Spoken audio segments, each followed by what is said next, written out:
Hey everybody, it's Jason Blaha here, and today I want to chat with you guys a little bit about the whole concept and problem with calories in versus calories out. So let me put on my +5 hat of weaponsmithing, work on skilling up my crafting a little bit, and let's talk about this. This is one of those things. We know, and this is the hilarious part, and what's so funny about it is that people have so much anecdotal evidence that they think disproves this, and that will come to my second point. But the fact is, we have study after study after study confirming over and over and over ad nauseum in the metabolic ward that weight loss and fat loss is pretty much purely a product of calories in versus calories out, with a few little caveats here and there. Meaning there are certain drugs and certain phases in people when they start seriously training and stuff to where they can kind of get around that a little bit for a very, very short period of time. Where things like fat loss while actually gaining weight can occur, or muscle gain while losing weight and things can occur, where you can see a little bit of wiggle room, but only when you first start seriously weight training. But outside of that, we find that's the truth, that calories in versus calories out really is everything.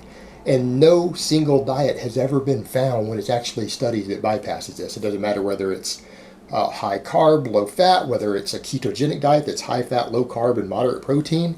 None of these seem to bypass it. Now, we know that all calories are not treated equal, but that doesn't change the calories in, calories out. Meaning, yes, we know protein calories. That's the funny thing. You always get people who follow certain types of diets that say, well, not all calories are equal. And then those are the people who will usually eat the worst calories in regard to that equation. And it's really comical because they'll say it, but they don't actually apply it. The only real source of calories outside, alcohol also, that really bypasses that is protein. And it's because protein has its own set of calories out in the equation. Protein does certain things when you try to metabolize it or it breaks down into carbohydrates. It uses energy. So protein can actually increase your calories out more than other sources of calories can. So that can make the equation a little more difficult, but what that means is that it just changes some things going on with your calories in versus calories out. It doesn't actually mean that the calories in, calories out model doesn't work. It's just that it changes the calories out. But it still falls within the confines, if that makes sense. So hopefully people grasp that. It doesn't mean that calories in, calories out got violated, because that still doesn't violate it. In other words, if you find a way to increase your calories out, that doesn't mean calories in, calories out didn't determine your weight loss, right? Now, the problem we run into is that we know this is true. It's a simple truth that has been repeatedly proven in dozens and dozens of carefully controlled studies with different variables adjusted. It's not even a point of contention in the scientific world, right? This is not even debated anymore because the evidence is so overwhelmingly one-sided. So why does it seem like it's not true? Well, that's because we're dealing with the human equation. We're dealing with people's individual hormone levels, their individual appetites, their individual energy levels, their food addictions, their cravings, their emotional connections to food. That makes something so simple as calories in versus calories out into an entire industry with millions of different opinions and whole forums and debates and discussions, because that human element is so powerful in this. If we were just dealing with a simple machine, it would still be just as true as far as what we can study in it. But it's that emotional side of it, it's that human side of it that really makes it seem so much more complicated than it is. And in fact, it does make it more complicated than it is, doesn't it? Because we know it's calories in versus calories out, but adhering to that is the challenge. And that is where the individual diet and the needs of the individual matter. Because here's what we have to deal with. We have to deal with things like, how does your appetite and energy level respond to certain foods? Right? Some people feel more full on certain types of calories than others. There are people who, on a ketogenic diet, for example, which is actually the worst for calories in, calories out, who actually get such an enormous appetite suppression from it that they undereat even if they eat as much as they possibly can. There are other people who will overeat on it no matter what, because fat itself is low satiety, has a lower food volume, lower stomach volume, and those are the people who don't find this diet particularly effective, and then they get sluggish on it, so they end up burning less calories, who don't respond to that type of diet.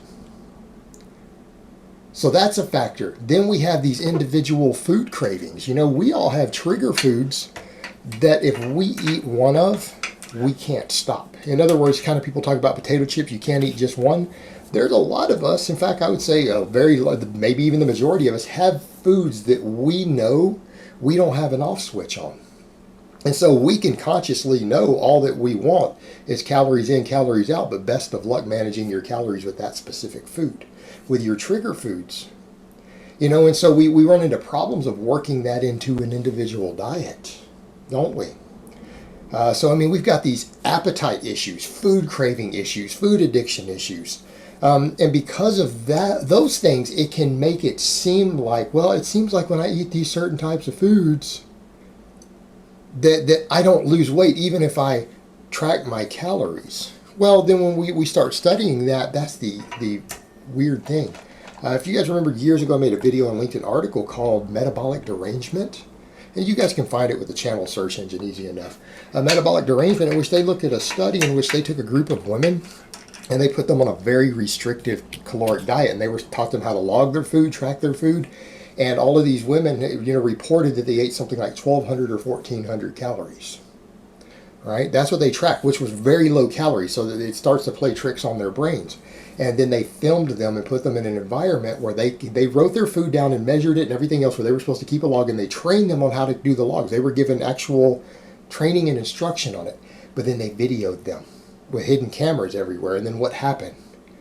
Some of the women who thought they were eating 1,400 or 1,200 calories were eating 2,900, 3,300 calories, and they were convinced that that's what they had eaten based upon their food logs. But what actually turned out is that they were secretly binging, and they even would forget that they binged. They didn't realize how much they actually ate. So it's one of those to where, the woman thought she ate 2 Oreo cookies and ate the entire package, but wrote down the 2 Oreos and was convinced that she only ate 2, and argued the point until they show her the video footage. And then she's crying because she realizes she didn't even remember eating it all. So do you see what we're talking about here? We have a human element. We have a human element to this, that you can't convince people that it really is that simple, because they're like, I tried this and tried that, and on this type of diet I couldn't lose weight even on this amount of calories.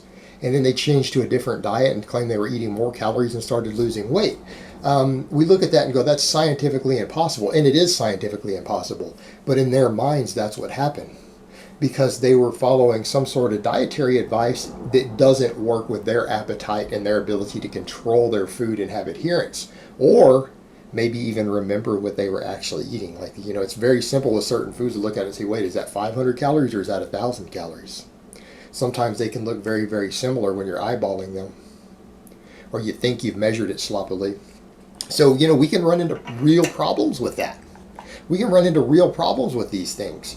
And that's what we have to look at when we start looking at different dietary strategies. And this is why there are so many different successful dietary methods, and why people argue this stuff.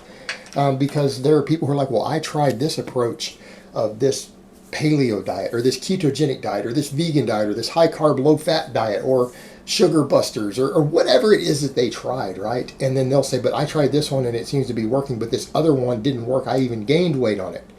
And someone else is like, no, this diet is the magic. It worked for me. I lost 35 pounds and kept it off doing it. So I don't understand.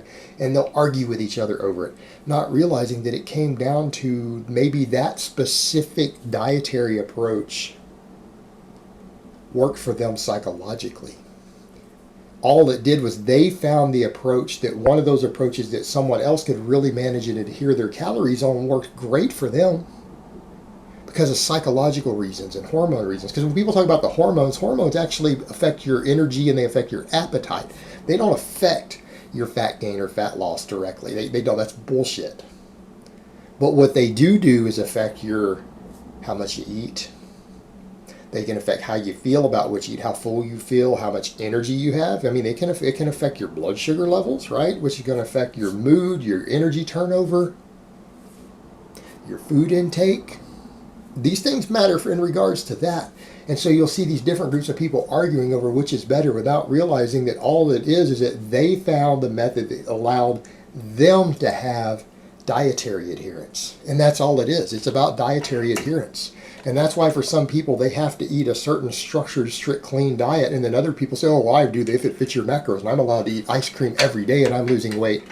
But they don't seem to realize that not everybody can do that. Not everyone has that sort of control and can do that sort of moderation. Whereas in the people who do moderation well, don't understand that other people can't. They're like, no, this allows me to have more control because I get to have my treat foods and then I just control it and I moderate it and everything else is good. And then I eat all this other clean, filling food for the other stuff and it works great and I just fit my macros. And they think that everyone else must be doing it wrong, right? Because that works great for them. And then you have the people on the other end who are like, well, I can't do that. If I eat 300 calories of ice cream, I'm going to binge and eat more. I need to eat this totally clean bro diet or whatever the specific diet is because it's the only way I can consistently control my intake. And the two actually both believe the other one is wrong when the reality is that what they found is the strategy that worked for them.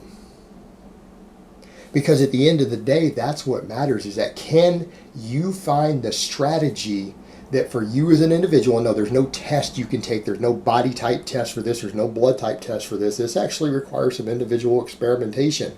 You have to find the approach that allows you as a person to control your energy turnover, your calories in versus your calories out. Even if that means not tracking them, because people can do that successfully without even tracking, if they find the approach that works, whereas in others, the actual meticulous tracking is the key to controlling it. And that's why this gets so complicated and we have such great arguments and debates on it and all these different schools of thought, is because that human element is so powerful in this simple equation of calories in versus calories out. All right, guys, but that's really all I have to say on that today. I hope it's been informative, and I will talk to you guys next time.